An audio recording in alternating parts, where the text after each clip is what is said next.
ഹിതം പോലെ എന്നെ നിത്യം നടത്തിയിടണമേ.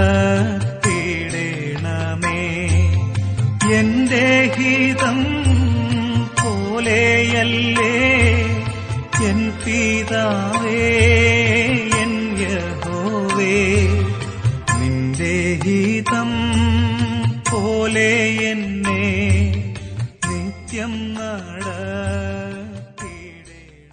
ദൈവം എഴുതുമ്പോൾ അത് ദൈവഹിതം തന്നെയാണെന്ന് നമ്മൾ തിരിച്ചറിയണം, പ്രൂവ് ചെയ്യണം. തിരിച്ചറിയേണ്ടത് എപ്പോഴാണെന്നറിയാമോ? രണ്ട് കാര്യങ്ങൾ ഒരുപോലെ വരുമ്പോഴാണ് തിരിച്ചറിയേണ്ടത്. അല്ലെങ്കിൽ പ്രശ്നമൊന്നുമില്ല. ഒരു 100 രൂപയുടെ സൈസിലുള്ള ഒരു വെള്ളക്കടലാസും ഒരു 100 രൂപയും തന്നിട്ട് ഇന്ന് 200 രൂപ എന്ന് പറഞ്ഞാൽ ഞാൻ വാങ്ങിക്കുമോ? എനിക്കറിയാം അതിന്റെ വ്യത്യാസം. പക്ഷെ ഒരുപോലെ ഇരിക്കുന്ന ഒരു കള്ളനോട്ടും നല്ല നോട്ടും കൂടെ കിട്ടിക്കഴിഞ്ഞാൽ എനിക്ക് അത് തിരിച്ചറിയാനായിട്ട് ബുദ്ധിമുട്ടാണ്. ഇതുപോലെ ദൈവഹിതം നമ്മിലേക്ക് എഴുതുമ്പോൾ ദൈവഹിതത്തിന് സമാനമായ അല്ലെങ്കിൽ അതിനോട് സാമ്യമുള്ള മറ്റു കാര്യങ്ങൾ എഴുതാനായിട്ട് പിശാച് ഒരു പക്ഷേ പരിശ്രമിക്കും. ദൈവികതയും പൈശാചികതയും തമ്മിൽ തിരിച്ചറിയാൻ ഒരു പ്രയാസവുമില്ല. എന്നോടിപ്പം ഒരാൾ പറയാ, സാജു നീ കുറച്ച് കള്ളു കുടിക്കടാ, നല്ലതാ, നിന്റെ ശരീരത്തിന് നല്ലതാ എന്ന് പറഞ്ഞാൽ ഞാൻ പോയി കള്ളു കുടിക്കത്തൊന്നുമില്ല. കാര്യം എന്നെ കൊണ്ട് അങ്ങനെ പെട്ടെന്ന് കള്ളു കുടിപ്പിക്കാനൊന്നും പിശാചിന് പറ്റത്തില്ല. കാര്യം അത് പൈശാചികമാണെന്നുള്ളത് എനിക്കറിയാം. അങ്ങനെ കുടിക്കുന്നവരുണ്ടായിരിക്കും, എനിക്കറിയത്തില്ല. പക്ഷേ ഒരു കാര്യം എനിക്കറിയാം, ഒറ്റയടിക്ക് നമ്മളെ കൊണ്ട് കള്ളു കുടിപ്പിക്കാനോ വ്യഭിചാരം ചെയ്യിക്കാനോ ഒന്നും ആത്മീകനായ ഒരാളെ പിശാചിന് കിട്ടത്തില്ല. അതുകൊണ്ട് പിശാച് ആദ്യം പരിശ്രമിക്കുന്നത് അങ്ങനെയുള്ള കാര്യങ്ങളൊന്നും ആയിരിക്കത്തില്ല. അവൻ എന്ത് ചെയ്യുമെന്നറിയാമോ? നന്മയല്ലാതെ ഒന്നും അല്ലെന്ന് തോന്നത്തക്ക രീതിയിലുള്ള ലോകത്തിന്റെ നല്ല കാര്യങ്ങളൊക്കെ നമ്മളെ പിടിച്ചേൽപ്പിക്കാൻ നോക്കും. അവിടെയാണ് എന്താവശ്യമായി വരുന്നത്? ദൈവഹിതം തിരിച്ചറിയേണ്ടി വരുന്നത്. യേശു 5 അപ്പം കൊണ്ട് 5000 പേരെ പരിപോഷിപ്പിച്ച് കഴിഞ്ഞിട്ട് ഇറങ്ങി വരുമ്പോൾ ആദ്യം അവർ ചെയ്യുന്നതെന്നറിയാമോ? പിടിച്ച് തലയിൽ ഒരു കിരീടം അങ്ങ് വെച്ചു കൊടുക്കാൻ പരിശ്രമിച്ചു. എന്താ പ്രശ്നം? ഒരുപക്ഷെ പെട്ടെന്ന് ആലോചിക്കാം, ദൈവത്തിന്റെ പ്രവൃത്തി അവർ എന്നിൽ കണ്ടതുകൊണ്ടല്ലേ അവരെന്നെ മാനിക്കുന്നത്, അല്ലേ? ഇത് ഇന്നത്തെ പ്രസംഗകർക്കൊക്കെ പറ്റുന്ന പ്രശ്നമാണ്. ദൈവം അവരെ കൊണ്ട് എന്തെങ്കിലും ചെയ്യിച്ചു കഴിഞ്ഞ് ഇറങ്ങി വരുമ്പോൾ ആദ്യം കിട്ടുന്ന കിരീടം എടുത്ത് തലയിൽ അങ്ങ് വെക്കും. പിശാച് അവിടെ വിജയിക്കുകയാണ്. അതുകൊണ്ടാണ് ദൈവഹിതം തിരിച്ചറിയണമെന്ന് പറയുന്നത്. മിനിസ്ട്രിയിൽ ഏറ്റവും കൂടുതൽ പ്രശ്നം ഉണ്ടാകുന്നതാണ്. മിനിസ്ട്രിയിൽ മനുഷ്യൻ അനുഭവിക്കുന്ന ഏറ്റവും വലിയ പ്രശ്നം, വെൻ പീപ്പിൾ റിയലി ചുമ്മാ അതങ്ങ് അപ്രീഷിയേറ്റ് ചെയ്യുമ്പോഴത്തേക്ക് നമ്മളതങ്ങ് ഏറ്റെടുക്കും. നമ്മൾ ചിന്തിക്കും ശരിയായിരിക്കുമെന്ന്. ഒരിക്കലും എൻ്റെ ഒരു ഫ്രണ്ട് എനിക്ക് ഒരു ഇമെയിൽ ചെയ്ത ഒരു വാചകം, Saju, when people speak big about you, know who you are. മനുഷ്യൻ നിന്നെക്കുറിച്ച് വലിയ വലിയ കാര്യങ്ങൾ പറയുമ്പോൾ നീ ആരാന്നുള്ളത് ഓർത്തോണം. ഫിനിഷ്. ഞാൻ ആരാണെന്നുള്ളത് ഓർക്കുന്നത് അങ്ങ് മറന്നു പോകും പലപ്പോഴും. അപ്പോൾ എന്താണ്? പിശാച് തിന്മ കൊണ്ടല്ല പലപ്പോഴും പരീക്ഷിക്കുന്നത്, ലോകത്തിന്റെ നന്മ കൊണ്ടാണ്. അതുകൊണ്ട് തിരിച്ചറിയേണ്ടത് ദൈവത്തിന്റെ ഇഷ്ടവും ലോകത്തിന്റെ നന്മയും തമ്മിലുള്ള വേർതിരിവാണ്. പൈശാചികത പെട്ടെന്ന് തെളിയിക്കാൻ പറ്റും. പക്ഷെ ലോകത്തിന്റെ നന്മ വരുമ്പോൾ, അധികാരം കയ്യിൽ വരുമ്പോൾ, പണം കയ്യിൽ വരുമ്പോൾ, കംഫർട്ട്സ് വരുമ്പോൾ, ലക്ഷറി വരുമ്പോൾ പെട്ടെന്ന് തിരിച്ചറിയത്തില്ല എന്താണ് ദൈവഹിതമെന്ന്. ദൈവം തന്നതല്ലേ, ദൈവമല്ലേ അവരെ ഇങ്ങനെ പ്രോംപ്റ്റ് ചെയ്തത് എന്നൊക്കെ നമ്മൾ ചിന്തിച്ചു പോകാം. ഞാൻ പറയട്ടെ, ലൂക്കോസിന് വിഷയം 16-ാം അധ്യായത്തിന്റെ 15-ാം വാക്യത്തിൽ എഴുതിയിരിക്കുന്ന ഒരു വാക്കുണ്ട്, what is exalted among men is an abomination in the sight of God. മനുഷ്യന്റെ ദൃഷ്ടിയിൽ ശ്രേഷ്ഠമായത് ദൈവത്തിന്റെ മുമ്പിൽ അറപ്പാകുന്നു. മനുഷ്യന്റെ മുമ്പിൽ വലിയ കാര്യമായിരിക്കും, അല്ലേ? അവിടെ തന്നെ 2-3 വാക്യങ്ങളിലൂടെ ഞാനങ്ങ് പറയുകയാണ്. ലൂക്കോസിന് വിഷയം 22, മത്തായിയുടെ സുവിശേഷം 20-ാം അധ്യായം 25 മുതൽ 28 വരെയുള്ള വാക്യങ്ങൾ വായിക്കുമ്പോൾ ലോകം അവരിൽ കർത്തൃത്വം നടത്തുന്ന ആളുകളെ ബഹുമാനിക്കുന്നു. എന്താണ്? അധികാരം കയ്യിലുള്ളവനെ ലോകം ബഹുമാനിക്കുന്നു. എന്നാൽ നിങ്ങളുടെ ഇടയിൽ അങ്ങനെ കരുത്. ദൈവരാജ്യത്തിൽ ഏറ്റവും വലിയ വ്യക്തി എന്ന് പറയുന്നത് അധികാരം കയ്യിലുള്ളവനല്ല, സേവിക്കുന്നവനാണ്. ഞാൻ പണ്ട് കാലം തൊട്ട് ഇടതുപക്ഷവുമായിട്ട് വളരെ ക്ലോസ് ആയിട്ട് അസോസിയേറ്റ് ചെയ്യുന്നു. എനിക്ക് ഒത്തിരി ഫ്രണ്ട്സ് ഉണ്ട്. അപ്പം ഞാൻ എൻ്റെ കൂടെ പഠിച്ച ഏതെങ്കിലും ഒരാളെ കാണാൻ വേണ്ടി, അവനിപ്പം കമ്മ്യൂണിസ്റ്റ് പാർട്ടിയുടെ ഏതെങ്കിലും ഒരു ജില്ലാ സെക്രട്ടറി ആണെന്ന് വെക്കുക, ഞാൻ അവിടെ ചെന്ന്, പാർട്ടി ഓഫീസല്ലേ, പാർട്ടി ഓഫീസിൽ, ഇപ്പോഴത്തെ പാർട്ടി ഓഫീസ് ഒന്നുമല്ലല്ലോ, പണ്ടത്തെ പാർട്ടി ഓഫീസ് പറഞ്ഞു കഴിഞ്ഞാൽ എന്താണ്, ഒരു തടിക്കസേരയും ഒരു മേശയും കാണും, അതിന്റെ സൈഡിൽ ഒരു ബെഞ്ചും കാണും, ദേശാഭിമാനി വായിച്ചുകൊണ്ട് ഒരു ചെറുക്കൻ അവിടെ ഇരിപ്പുണ്ടായിരിക്കും. സെക്രട്ടറി ഇരിക്കുന്നത് എവിടെയാ? ഈ തടിക്കസേരല്ല. അപ്പൊ എന്നെ കാണുമ്പോഴത്തേക്ക് ഇവൻ പറഞ്ഞു, എടോ സാജു എന്തുകൊണ്ട് വിശേഷം, താൻ എവിടെ ഇപ്പം? ഞാൻ പറഞ്ഞു നമ്മുടെ പഴയ കാര്യങ്ങൾ. സുവിശേഷമാണോ ഇപ്പോഴും? ശരി, എടോ 2 ചായ എടുത്തേ എന്ന് പറയുമ്പോൾ ദേശാഭിമാനി വായിച്ചുകൊണ്ടിരിക്കുന്ന ചെറുക്കൻ പതിയെ എന്ത് ചെയ്യും? ദേശാഭിമാനി അവിടെ താഴെ വെച്ചിട്ട് പെതിയെ മൂലക്കിരിക്കുന്ന ആ വലിയ തട്ടമൊക്കെ എടുത്തോണ്ട് ഗ്ലാസ്സും ഒക്കെ എടുത്തോണ്ട് താഴെ പോയി ചായ വാങ്ങിച്ചുകൊണ്ട് വരും. കമ്മ്യൂണിസ്റ്റ് പാർട്ടിയിൽ വലിയ ആളാരാ? ചായ എടുക്കാൻ ഓർഡർ കൊടുത്തവനാണോ ചായ കൊണ്ടുവരുന്നവനാണോ? ഞാൻ കോൺഗ്രസ് പാർട്ടിയെ ഒന്നും പറയുന്നില്ല, അവിടെ പിന്നെന്തോന്നുള്ളത് നമുക്കറിയാമല്ലോ. കമ്മ്യൂണിസ്റ്റ് മാർക്സിസ്റ്റ് പാർട്ടിയിൽ പോലും ചായക്ക് ഓർഡർ കൊടുക്കുന്നവനാണ് വലിയ ആള്, ശരിയല്ലേ? എന്നാൽ ദൈവസഭയിൽ ചായ കൊണ്ടുവരുന്നവനാണ് വലിയ ആള്. അത് നമുക്ക് തിരിച്ചറിയാൻ കഴിയത്തില്ല. കാര്യം നമ്മൾ ജഡസ്വഭാവമുള്ളവരായതുകൊണ്ട് നമ്മൾ ചിന്തിക്കുന്നത് ചായക്ക് ഓർഡർ കൊടുത്തവനാണ് വലിയ ആളെന്നാണ്. വേദപുസ്തകം കൃത്യമായിട്ട് പറയുന്നു ചായ കൊണ്ടുവരുന്നവനാണ് വലിയ ആളെന്ന്. അത് തിരിച്ചറിയാൻ നമുക്ക് കഴിയുന്നില്ല. അതുകൊണ്ടാണ് ഞാൻ പറഞ്ഞത്, നന്മയും പൂർണ്ണതയും പ്രസാദവുമുള്ള ദൈവഹിതം നമ്മൾ എന്ത് ചെയ്യണം? തിരിച്ചറിയണം, പ്രൂവ് ചെയ്യണം. എന്താണ് ദൈവഹിതം? ലോകം പറയുന്ന നന്മ ദൈവഹിതമാകണമെന്ന് നിർബന്ധമില്ല. ക്രൂസൈഡിൽ പറയുന്ന നന്മ ദൈവഹിതമാകണം നിർബന്ധമില്ല. കാര്യം ഇന്ന് നല്ലൊരു ശതമാനം പ്രഭാഷകരും പ്രസംഗകരും പ്രവാചകന്മാരും ഫോളോ ചെയ്യുന്നത് വേൾഡ്ലി സിസ്റ്റമാണ്. I am sorry to say, ലോകത്തിന്റെ സിസ്റ്റത്തെ ഫോളോ ചെയ്യുന്നവൻ പറയുന്ന നന്മയല്ല നന്മ.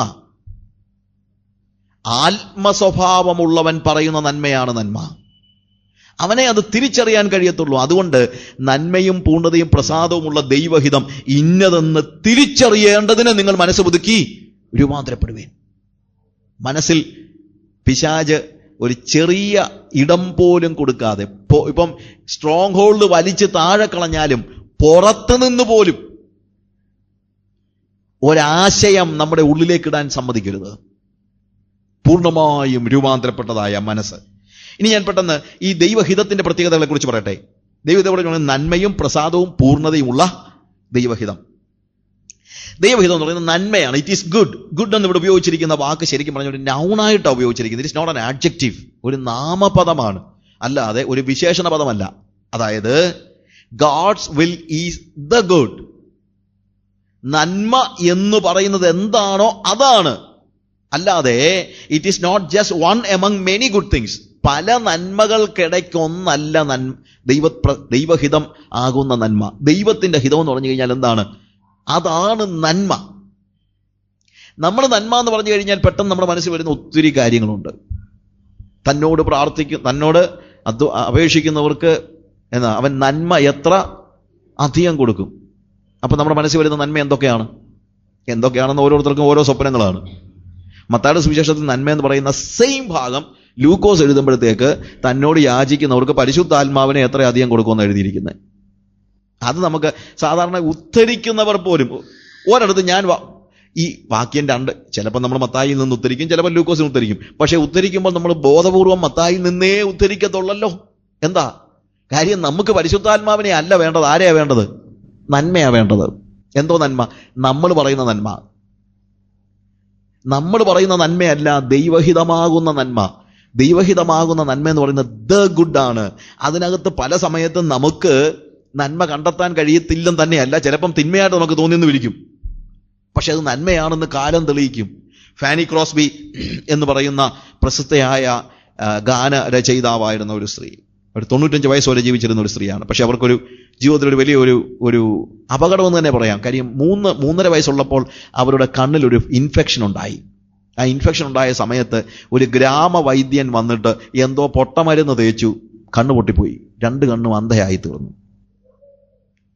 അതിനുശേഷം അവർ വളർന്നു വന്നു. പക്ഷെ നല്ലൊരു ഗായികയും നല്ല ഗാനരചിതാവാണ്. ഏകദേശം 7000-ലേറെ അറിയപ്പെടുന്ന ഗാനങ്ങൾ, അവരെത്ര ഗാനങ്ങൾ എഴുതിയിട്ടുണ്ടെന്നുള്ളതിന് കണക്കില്ല. എന്നാൽ more than 7,000 സോങ്സ്, നമ്മൾ പാടുന്ന പല പാട്ടുകൾ അവരെഴുതിയതാണ്. പോകല്ലേ കടന്നെന്നെ നീ ഉൾപ്പെടെയുള്ള പല മലയാളം പാട്ടുകൾ നമ്മൾ കേൾക്കുന്നതും അവരുടെ ഗാനങ്ങളുടെ ട്രോമിനിയറിന്റെ ഒക്കെ ട്രാൻസ്ലേഷൻ ആണത്. അതുപോലെ തന്നെ എത്രയോ ഗാനങ്ങൾ, മെനി സോങ്സ്. അവർക്ക് 45 വയസ്സുണ്ടായിരുന്ന ഒരു സമയത്ത് ഒരു മീറ്റിംഗിൽ വെച്ച് ഒരു പാസ്റ്റർ അവരെ ഇരുത്തിക്കൊണ്ട് തന്നെ പറഞ്ഞു, എനിക്ക് ഫാനി ക്രോസ്ബിയെ കുറിച്ച് ഓർക്കുമ്പോൾ വലിയ സങ്കടമുണ്ട്. ദൈവം എന്താ ഇവരോട് ഇങ്ങനെ ചെയ്തതെന്ന് ഞാൻ പലപ്പോഴും കർത്താവിനോട് ചോദിച്ചിട്ടുണ്ട്. കർത്താവേ, നീ അവർക്ക് എന്തുകൊണ്ടാ, എത്രയോ അത്ഭുതങ്ങൾ പ്രവർത്തിക്കുന്നതിനല്ലേ, നീ എന്തുകൊണ്ടാണ് അവർക്ക് കണ്ണിന് കാഴ്ച തിരിച്ചു കൊടുക്കാത്തത് എന്ന് ഞാൻ പലപ്പോഴും കർത്താവിനോട് ചോദിച്ചിട്ടുണ്ട് എന്ന് കരഞ്ഞുകൊണ്ട് ആ പാസ്റ്റർ പറഞ്ഞു. ആത്മാർത്ഥത്തോടെ പറഞ്ഞതാണ്. അതിനുശേഷം ഫാനി ക്രോസ്ബി എഴുന്നേറ്റ് നിന്ന് സംസാരിച്ചപ്പോൾ പറഞ്ഞു, പാസ്റ്ററുടെ കൺസേൺ എനിക്ക് മനസ്സിലാകുന്നുണ്ട്, പക്ഷേ ദൈവം എൻ്റെ അടുത്ത് വന്ന് ചോദിക്കുക, മോളെ ഞാൻ നിനക്ക് കാഴ്ച തരട്ടെ എന്ന് ചോദിച്ചാൽ ഇപ്പോൾ ഞാൻ പറയുന്നത് എനിക്ക് വേണ്ട എന്നായിരിക്കും. അത് ഞാൻ റിബല്യസ് ആയതുകൊണ്ടൊന്നുമല്ല, നീ അന്ന് എനിക്ക് തന്നില്ല ഇനിയും വേണ്ടാന്നൊന്നുമല്ല, മറ്റൊരു കാര്യം കൊണ്ടാണ്. എന്നിട്ട് അവർ പറഞ്ഞു, ഞാൻ ഇന്ന് വരെയും എന്തെങ്കിലും കണ്ടതായി ബോധപൂർവം എൻ്റെ മനസ്സിലില്ല. എൻ്റെ തീരെ ചെറിയ പ്രായത്തിൽ എനിക്ക് കണ്ണ് കാണാമായിരുന്നു, പക്ഷെ അന്ന് കണ്ടതൊന്നും എൻ്റെ മനസ്സിൽ ഓർമ്മയില്ല. ബോധപൂർവം ഇന്ന് വരെ ഞാൻ ഒന്നും കണ്ടിട്ടില്ല. പക്ഷെ എനിക്കൊരു കാര്യം അറിയാം, ഞാൻ സ്വർഗത്തിൽ ചെല്ലുമ്പോൾ കണ്ണില്ലാത്തവളായിട്ടല്ല, കണ്ണുള്ളവളായിട്ട് തന്നെ ആയിരിക്കും ചെല്ലുന്നത്. അങ്ങനെ ഞാൻ ചെല്ലുമ്പോൾ ആദ്യം കാണുന്നത് എൻ്റെ പ്രിയന്റെ മുഖമായിരിക്കും. അതുകൊണ്ട് ബോധപൂർവം ഞാൻ കാണുന്ന കാഴ്ച എൻ്റെ പ്രിയന്റെ പൊന്മുഖമായിരിക്കണമെന്ന് നിർബന്ധമുള്ളത് കൊണ്ട് ഈ ഭൂമിയിൽ എനിക്ക് കണ്ണുകൾ വേണ്ട. Praise the Lord, hallelujah. നമ്മൾ ഒരു അന്ധതയെ നന്മയായിട്ട് കാണാൻ നമുക്ക് കഴിയുന്നില്ല. പക്ഷേ ആ സ്ത്രീ പറയാണ്, ദാറ്റ് ഈസ് ഗുഡ്. ലോകത്തിൻ്റെ ഒരു തിന്മയും കാണാതെ പ്രിയന്റെ പൊന്മുഖം മാത്രം കാണുവാൻ കഴിയുന്ന ഒരവസ്ഥയിലേക്ക് കർത്താവ് എന്നെ കൊണ്ടുവിട്ടല്ലോ, അതോർത്ത് നന്ദി എന്ന് പറയുവാൻ കഴിയുന്ന മാനസികാവസ്ഥ. Because that is good. ദൈവത്തിൻ്റെ ഹിതം എന്ന് പറയുന്നത് നന്മ മാത്രമാണ്. That is good. അത് നമുക്ക് പലപ്പോഴും മനസ്സിലായില്ലെങ്കിലും. അടുത്തതായിട്ട്, അത് ദൈവഹിതം പ്രസാദമുള്ളതാണ്. നന്മയും പ്രസാദവും പൂർണ്ണതയും. പ്രസാദം എന്നുള്ള വാക്കിന് ഒരു പ്രശ്നമുണ്ട്. എന്നാന്ന് ചോദിച്ചു കഴിഞ്ഞാൽ, പ്രസാദിപ്പിക്കുന്ന എന്നുള്ളതിനേക്കാൾ ഇറ്റ് ഈസ് ഫുള്ളി എഗ്രിയബിൾ എന്നുള്ളൊരു അർത്ഥം അവിടെ വരുന്നത്. It is acceptable, fully agreeable എന്ന് വെച്ച് കഴിഞ്ഞാൽ, ദൈവഹിതം എന്ന് പറയുന്നത് പിരിവെട്ടി കയറിയ പോലല്ല. ദൈവഹിതമാണെങ്കിൽ അതിനകത്ത് സംതൃപ്തി ഉണ്ടായിരിക്കും. ദൈവഹിതത്തിലാണ് ഞാനെങ്കിൽ എനിക്ക് ഡൗട്ട്സ് ഇല്ല. ദൈവഹിതത്തിനകത്ത് എനിക്ക് യാതൊരു സംശയവുമില്ല.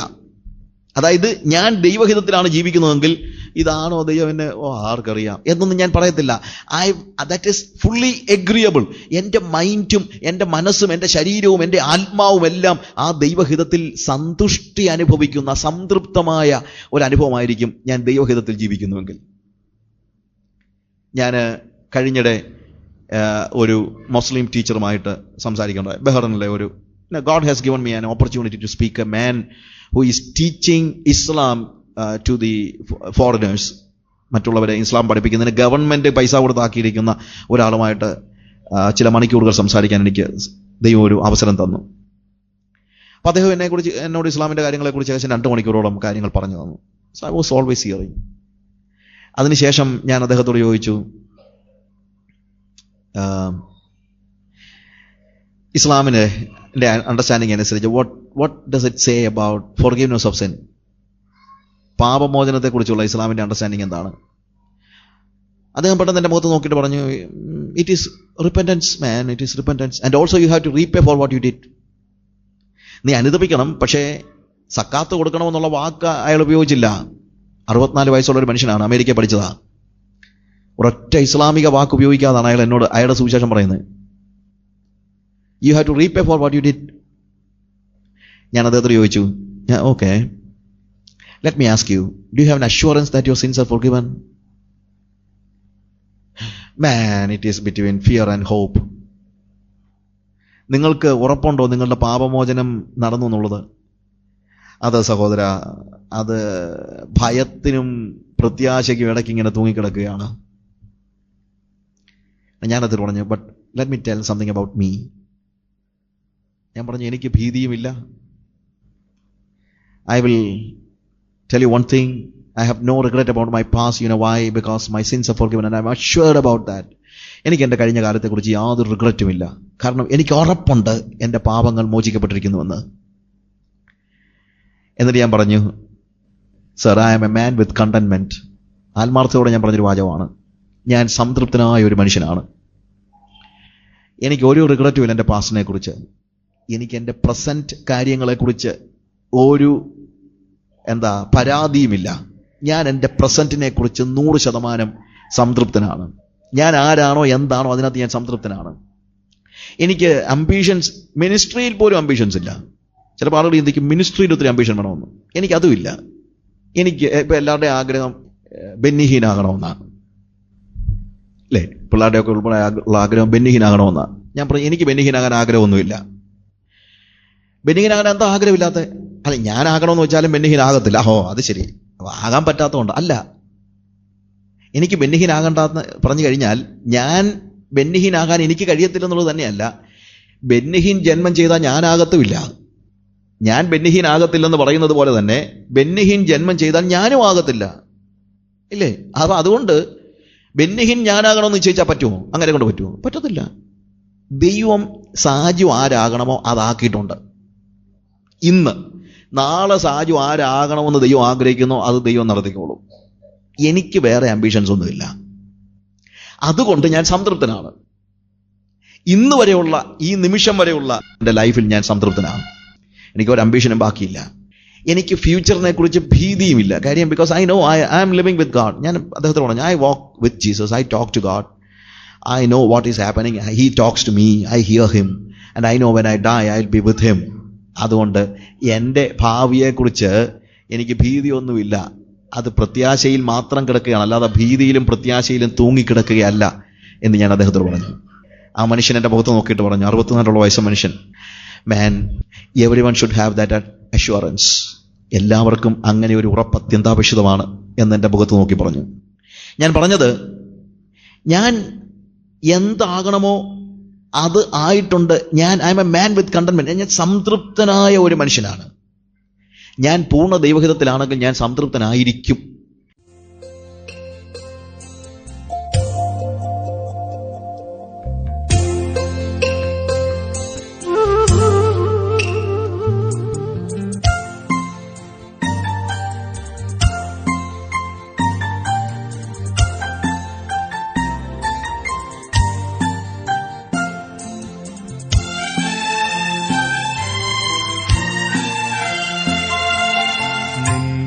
ഹിതം പോലെ എന്നെ നിത്യം നടത്തിയിടണമേ.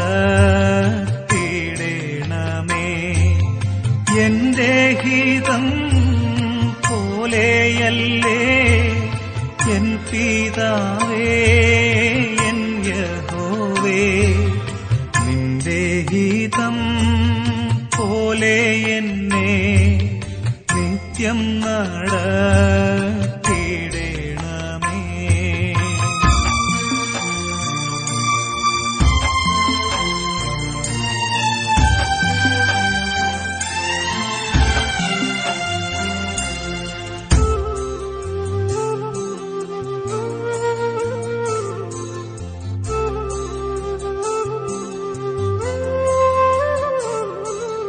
ഇമ്പമുള്ള ജീവിതവും ഏറെ ധനം മാനങ്ങളും തുമ്പമറ്റ സൗഖ്യങ്ങളും ചോദിക്കുന്നില്ലേ അടിയാൻ. നേരുനീര പാംവഴിയോ നീണ്ട നടയോ കുറുതോ പാരം കരഞ്ഞോടുന്നതോ പാരിതിയിലും ഭാഗ്യങ്ങളോ നിന്റെ ഹിതം പോലെ എന്നെ നിത്യം നടത്തിയിടണമേ.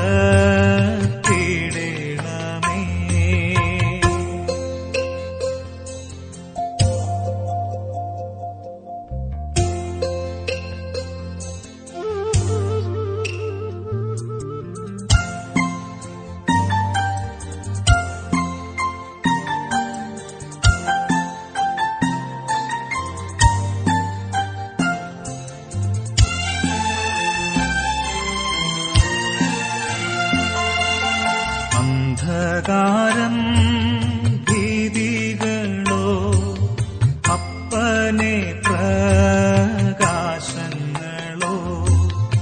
എന്തു നീ കൽപ്പിച്ചിടുന്നോ എല്ലാമേനിക്കാശീർവാദം.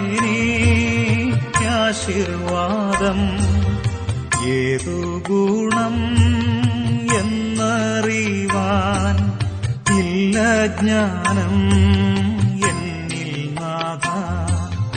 നിൻ തിരുനാമം നിമിത്തം നീതിമാർഗത്തിൽ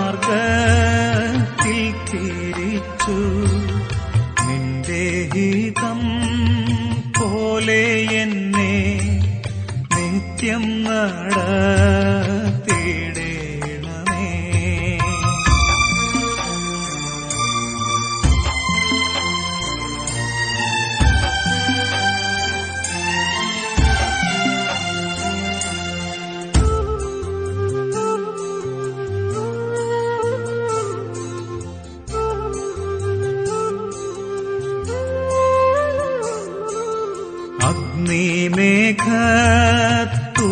അഗ്നിമേഘത്തൂണുകളാൽ അടിയാനെ എന്നും നടത്തി അനുദിനം കൂടെയിരുന്ന്